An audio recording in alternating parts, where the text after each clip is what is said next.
আসসালামু আলাইকুম। দেখুন এটা কি বলতে পারবেন? ভালো করে দেখুন আপনারা। এটা কি ফল? ভালো করে দেখে তারপরে কমেন্টে রিপ্লাই দেবেন। দেখুন আমি ঘুরিয়ে ঘুরিয়ে দেখাচ্ছি।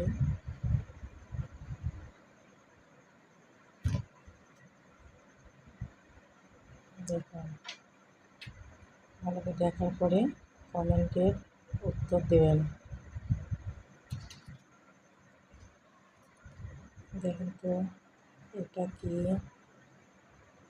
ভালো করে দেখার পরে বলবেন।